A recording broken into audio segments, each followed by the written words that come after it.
Hello friends, मैं Sujit Ranawat math racing channel में आपका स्वागत है।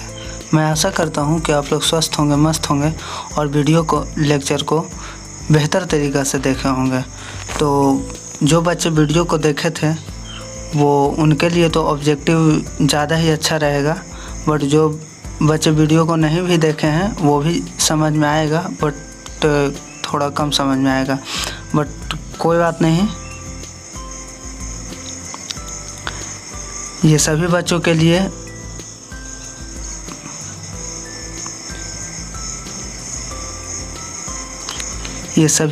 लिए बोर्ड एग्ज़ाम से काफ़ी वीवीआई होने वाले ऑब्जेक्टिव है। तो आप धैर्य रख करके वीडियो को स्किप नहीं कीजिएगा और रेगुलर वे में देखिएगा। तो चलिए बिना टाइम वेस्ट किए हुए हम वीडियो को स्टार्ट करते हैं। तो पहला में आपका है कि प्रकाश की किरण गमन करती है, सीधी रेखा में गमन करती है कि टेढ़ी रेखा में गमन करती है कि किसी भी दिशा में भी या इनमें से कोई नहीं। तो जो प्रकाश होती है हमेशा सीधी रेखा में गमन करती है। किस रेखा में गमन करती है? तो सीधी रेखा में गमन करती है। तो ऑप्शन नंबर ए आपका। दूसरा में देखिएगा कि प्रकाश का न्यूनतम वेग किस में होता है, सबसे कम वेग किस में होता है? तो निर्वात में होता है, जल में होता है, वायु में होता है या कांच में होता है? तो ये देखिएगा सबसे कम आपका कांच में होता है, 2 × 10⁸ मीटर पर सेकंड होता है। आपका जो वायु में, आपका जो जल में प्रकाश की चाल होता है वो 2.25 × 10⁸ मीटर पर सेकंड होता है और निर्वात में प्रकाश की चाल आपका 3 × 10⁸ मीटर पर सेकंड होता है। तो आप ये तीनों को आप याद रखिएगा, डाटा को एग्ज़ाम में काफ़ी बार पूछा हुआ है। तो सबसे कम किस में होता है? तो कांच में प्रकाश की चाल क्या होती है? सबसे कम होती है। आगे देखिएगा, तो ऑप्शन नंबर इसमें आपका डी हुआ। तो आगे देखिए, मोटर गाड़ी के चालक के सामने लगा होता है। मोटर गाड़ी के चालक के सामने, ठीक है ना, चालक के सामने क्या लगा होता है? तो आपका उत्तल दर्पण लगा होता है। क्या चीज़ लगा होता है बाबू? उत्तल दर्पण लगा होता है, जिसे हम क्या कहते हैं? Side mirror. तो साइड मिरर के रूप में उत्तल दर्पण का प्रयोग किया जाता है, क्योंकि सभी वस्तुओं का प्रतिबिंब एक ही साथ बन जाता है। इसीलिए गाड़ी के साइड मिरर में किस दर्पण का उपयोग किया जाता है? तो उत्तल दर्पण का उपयोग किया जाता है। आगे देखिएगा, चौथा नंबर आपका, तो ये ऑप्शन नंबर बी सही हुआ। 5वां नंबर आपका ऑब्जेक्टिव है कि मोटर गाड़ी यानी मोटर कार के हेडलाइट में किसका प्रयोग होता है? जो मोटर गाड़ी का जो हेडलाइट होता है, ठीक है, वो मतलब जो आगे वाला जो पोर्शन होता है, गाड़ी का जो आगे वाला पोर्शन होता है जिसमें बड़ा सा लाइट लगा होता है, उसमें कौन सा दर्पण लगा होता है? तो उसमें अवतल दर्पण लगा होता है।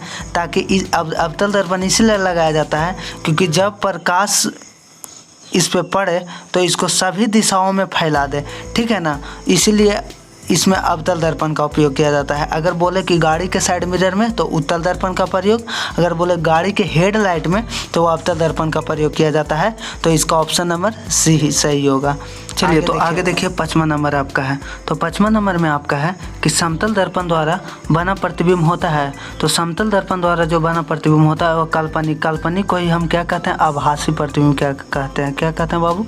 आभासी प्रतिबिंब कहते हैं। तो या ऑप्शन में आभासी दे या काल्पनिक दे, दोनों एक ही चीज़ होता है। तो कैसा होता है? तो काल्पनिक प्रतिबिंब समतल दर्पण में बनते हैं। ऑप्शन नंबर बी इज सही, ठीक है। अगला देखेंगे हम, 6ठा नंबर देखेंगे कि लेंस की क्षमता का ऐसा मात्रक क्या होता है? तो लेंस की क्षमता का जो ऐसा मात्रक होता है वो आपका डायोप्टर होता है। क्या होता है बाबू? डायोप्टर होता है। ये ऑप्शन नंबर डी, क्योंकि ये जो लेंस की क्षमता पावर को किसके इन्वर्सली प्रोपोर्शनल होता है? फोकस दूरी के इन्वर्सली प्रोपोर्शनल होते हैं, ठीक है ना। तो इसमें जो होता है फोकस को मीटर में मापा जाता है। किस चीज़ में मापा जाता है? फोकस को मीटर में मापा जाता है। तो मीटर इन्वर्स को ही हम क्या कहते हैं? एक डायोप्टर कहते हैं। तो यह ऑप्शन में आपको मीटर इन्वर्स दे दे या तो डायोप्टर दे दे। तो लेंस की क्षमता का ऐसा मात्रक मीटर इन्वर्स भी होता है या तो आपका डायोप्टर भी होता है, ठीक है ना। दोनों आपको कोई ऑप्शन में दे देता है तो उसी को मारिएगा, या दोनों देगा तो आप दोनों मारिएगा, ठीक है, इनमें से दोनों, ठीक है। आगे देखिएगा,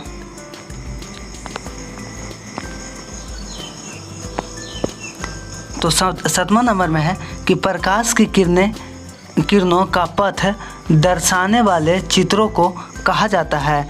किरण आरेख, फोकस, किरण पुंज, इनमें से सभी। कौन ऐसा है जो इसमें की किरण आरेख? ठीक है। 8वां नंबर में देखिएगा, कह रहा है कि 2D क्षमता वाले लेंस की फोकसांतर होता है। तो 2D क्षमता वाले जो होता है, इसमें अगर पावर आपको दे रखा है कि P बराबर आपका कितना है, 2D है, ठीक है ना। यानी अब बोल रहा है कि इसका फोकस क्या होता है। यदि हमको ऑप्शन अगर दिया हुआ है सेंटीमीटर में, तो P बराबर होता है 1/f। कब? जब ये मेरा f जो है यहाँ मीटर में दिया होता तब। अगर शॉर्टकट तरीका से निकालना है तो आप डायरेक्ट P बराबर 100/, आपका f होता है।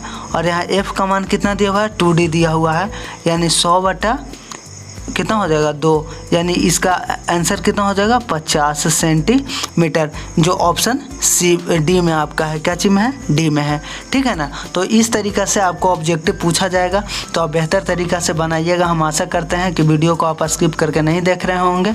अगर नहीं देख रहे होंगे तो आप अच्छे तरीक़ा से कर पाइएगा। आगे देखिएगा आप 9th नंबर में आपका कह रहा है कि किसी उत्तल लेंस का फोकस सांतर कितना 50 सेंटीमीटर है, तो उसकी क्षमता क्या है, बस उसके अपोजिट है। तो P बराबर आप जानते हैं क्या होता है बाबू, 1/f होता है। ये आपको कब होता है, जब ये मीटर में दिया हुआ हो तब। अगर फोकस मीटर में दिया हो, अगर जो सेंटीमीटर में दिया हुआ हो तो P बराबर 100/f, ठीक है ना। अब देखिएगा आपको फोकस दिया हुआ है, फोकस कितना दिया हुआ है बाबू, तो ये आपका दिया हुआ है 100 सेंटीमीटर, तो 100 बटा आपका हो जाएगा 50, यानी आपका 2 हो जाएगा, तो D हो जाएगा, तो 2D हो जाएगा। अब देखिएगा कि फोकस दूरी उत्तल लेंस में निगेटिव होते हैं या पॉजिटिव होते हैं। तो जो फोकस दूरी होते हैं वो उत्तल लेंस में आपका पॉजिटिव होते हैं, ठीक है ना। इसीलिए आपका प्लस 2D हो जाएंगे, ऑप्शन नंबर D सही। इसमें देखें माइनस भी दिया हुआ है और प्लस भी दिया होता है। अगर आपको फोकस दूरी का चिन्ह याद नहीं रहेगा तो आप गलत करके आ जाइएगा, इसीलिए आप चिन्ह ज़रूर याद कर लीजिएगा कि U, V और F का चिन्ह क्या होता है, ठीक है। तो आगे आप देखिएगा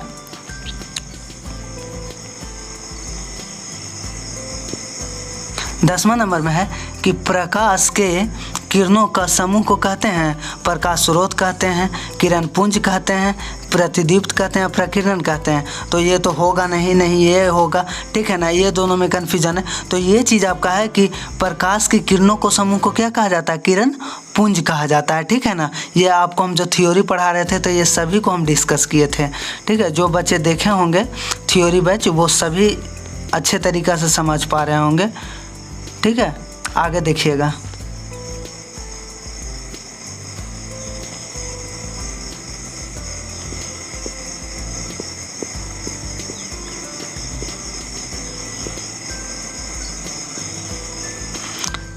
आगे कह रहा है 11 नंबर में आपका कि उत्तल लेंस की क्षमता होती है ऋणात्मक होती है, धनात्मक होती है, ठीक है ना, या A, B दोनों होती है, इनमें से कोई नहीं होती है, ठीक है ना। तो आपका जो उत्तल लेंस का जो क्षमता होता है यानी P का जो मान होता है वो हमेशा पॉजिटिव में होता है, ठीक है ना, क्योंकि इसका जो फोकस होता है वो पॉजिटिव होता है। तो P बराबर क्या होता है 1/f, और F का मान अगर पॉजिटिव तो क्षमता भी क्या है इसका हो जाएगा, पॉजिटिव हो जाएगा, ठीक है ना। तो 11 का आपका ऑप्शन नंबर आपका B सही होगा। कोई दिक्कत है? आगे देखिएगा 12 नंबर में आपको कह रहा है 12 नंबर में कह रहा है कि अवतल लेंस की क्षमता क्या होती है।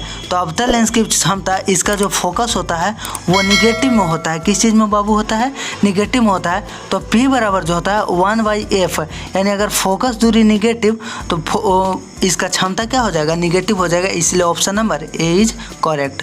देखिएगा आगे 13 नंबर क्वेश्चन।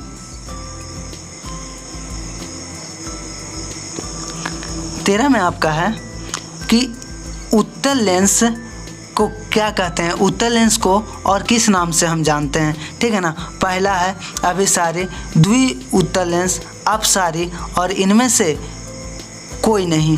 तो इसमें आपका ऑप्शन नंबर A होगा, यानी अभिसारी, ठीक है ना।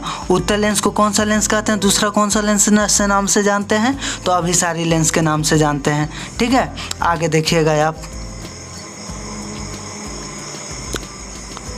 14 नंबर क्वेश्चन देखिएगा कि अवतल लेंस को क्या कहते हैं, अवतल लेंस को किस चीज़ से के नाम से जानते हैं। तो इसमें है अभिसारी, द्वि अवतल लेंस, या तो अपसारी, या इनमें से कोई नहीं। ठीक है, तो ये आपका अपसारी हो जाएगा, क्योंकि उसको हम उत्तल लेंस को अभिसारी के नाम से जानते हैं, तो अवतल लेंस को अपसारी के नाम से जानते हैं। कोई प्रॉब्लम है तो आगे आप देखिएगा। तो आप 15 नंबर क्वेश्चन में देखिएगा कि निम्नलिखित में से कौन सा पदार्थ लेंस बनने के लिए प्रयुक्त नहीं किया जा सकता है।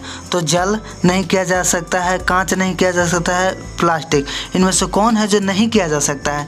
तो इतना जो है जो किया जा सकता है, बट जो मिट्टी है, मिट्टी से हम लेंस बना सकते हैं, नहीं बना सकते हैं। तो इसीलिए हम इसका ऑप्शन नंबर डी सही होगा। ठीक है,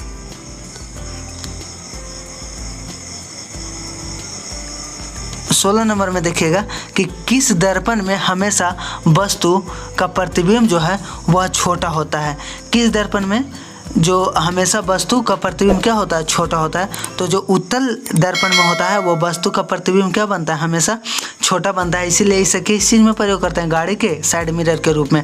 आप प्रयोग जरूर याद कर लीजिएगा, क्योंकि ऑब्जेक्टिव या सब्जेक्टिव में लिखने के लिए आपको 2 नंबर या 1 नंबर में ज़रूर आपको पूछेगा। ठीक है ना, आगे देखिएगा 17 नंबर आपका। तो 17 नंबर है कि किस दर्पण में वस्तु का प्रतिबिंब जो होता है वह बड़ा बनता है। तो आपका समतल होगा, या अवतल होगा, या उत्तल होगा, इनमें से सभी होगा।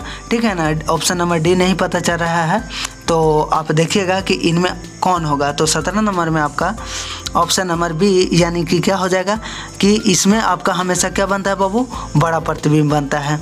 ठीक है ना, आगे देखिएगा 18 नंबर क्वेश्चन। 18 में है कि प्रकाश के प्रवर्तन के कितने नियम होते हैं। तो इसका 2 होते हैं, और अपवर्तन के भी कितने नियम होते हैं, तो 2 नियम होते हैं, जो आगे में भी ऑब्जेक्टिव में आएगा। और ये सब आप ऑब्जेक्टिव पर्पस, ये सब जो क्वेश्चन है आप काफ़ी VVI है, आप इग्नोर नहीं करिएगा, और नहीं तो आप पछताइएगा। ठीक है, तो आगे देखिएगा कि जब प्रकाश की किरणें हवा से कांच में प्रवेश करती है तो वह मुड़ जाती है। जब प्रकाश की किरणें जो हवा से, ठीक है, हवा से कांच में प्रवेश करती है, हवा से कांच में प्रवेश करती है।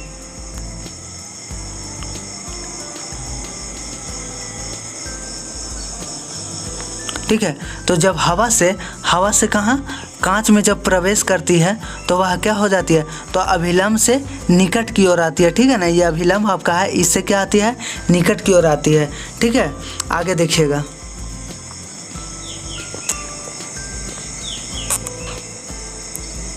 20 नंबर में देखिएगा कि फोटोग्राफी कैमरा के अभिदृश्यक होते हैं, उत्तल लेंस होते हैं, अवतल लेंस होते हैं, या उत्तल दर्पण या अवतल। तो दर्पण, कैमरा में दर्पण तो प्रयोग किया नहीं जाता है, तो आपका क्या हो जाएगा 20 नंबर का आपका, उसमें कैमरा में उत्तल लेंस का प्रयोग किया जाता है। ये जब मानव नेत्र आपको पढ़ाएंगे तो उसमें आपको ज़रूर हम बताएंगे। ठीक है, आगे देखिएगा आप, गाड़ी के यानी साइड मिरर के रूप में प्रयुक्त होता है। तो अभी बताया कि गाड़ी के साइड मिरर के रूप में किसका प्रयोग किया जाता है, तो उत्तल दर्पण का प्रयोग किया जाता है, और हेडलाइट में अवतल दर्पण का प्रयोग किया जाता है। आगे देखिएगा 22 नंबर क्वेश्चन में आप देखिएगा, 22 नंबर में आपका है कि एक अवतल दर्पण की फोकस दूरी 10 सेंटीमीटर है, तो उसकी वक्रता त्रिज्या क्या होगी।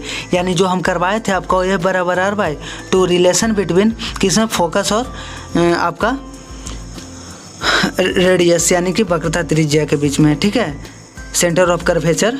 तो यहाँ देखिएगा आप कि यदि फोकस दूरी कितना दे रखा है, 10 सेंटीमीटर दे रखा है, यानी अब वक्रता त्रिज्या पूछ रहा है, कुछ नहीं तो नीचे में एक तिरछी गुना, यानी r बराबर क्या हो जाएगा आपका 10 दूनी 20 सेंटीमीटर हो जाएगा। Option number B is correct. देखिएगा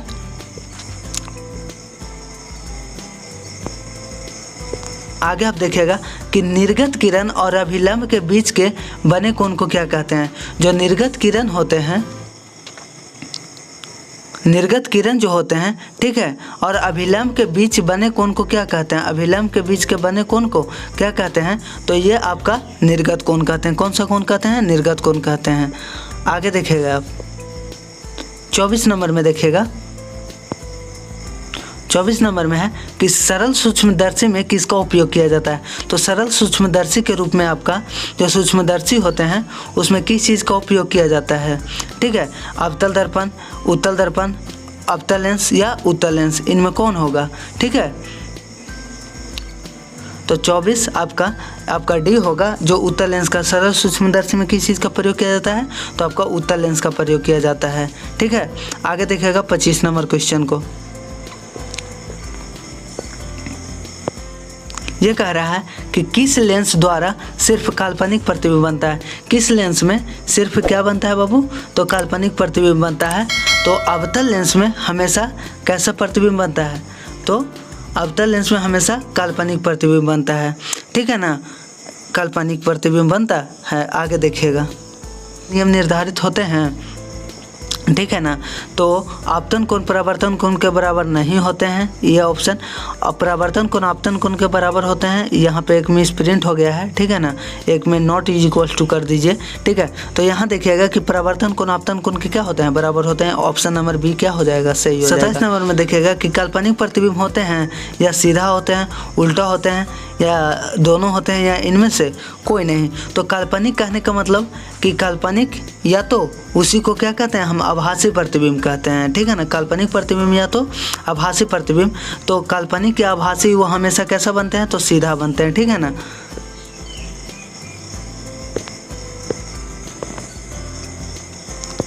आगे देखिएगा, बोल रहा है कि लेंस के मुख्य फोकस की संख्या कितनी होता है। तो लेंस में कितने फोकस होते हैं, 2 फोकस हमेशा बनते हैं। कितने फोकस हमेशा बनते हैं, तो लेंस में हमेशा 2 फोकस, एक एफ को नाम से जानते हैं, एक 2f का नाम से जानते हैं। ठीक है ना, तो और दर्पण में हमेशा 1 फोकस बनते हैं। आगे देखिएगा 29 नंबर देखिएगा आप। तो 29 नंबर में कह रहा है कि सर्च लाइट में का परावर्तक सतह क्या चीज़ का बना होता है। ठीक है, तो ये अवतल का बना होता है। किस का बना होता है, तो अवतल का बना होता है। ठीक है, आगे देखिएगा आपको 30 नंबर में देखिएगा कि दाढ़ी बनाने में कौन सा दर्पण का प्रयोग किया जाता है। तो दाढ़ी बनाने के लिए आपको अवतल दर्पण का प्रयोग किया जाता है। कौन प्रयोग किया जाता है बाबू, अवतल दर्पण का उपयोग किया जाता है। ये सब आपको ऑब्जेक्टिव में काफ़ी बार पूछता है। ठीक है, तो सेशन आपका बहुत लंबा हो जाएगा, इसके लिए आपको ऑब्जेक्टिव को यहीं तक एंड कर देते हैं। अभी 60 ऑब्जेक्टिव है, 30 ऑब्जेक्टिव आपको हो चुका है और 30 ऑब्जेक्टिव आप बाकी है। ठीक है ना, तो आप वीडियो को अच्छा से देखिएगा और अगले वीडियो का वेट कीजिएगा। आपका कल तक वीडियो आपको डाला जाएगा। Okay, thanks. और अगर वीडियो आपको समझ में आता हो तो आप चैनल को लाइक, सब्सक्राइब और शेयर ज़रूर कीजिएगा।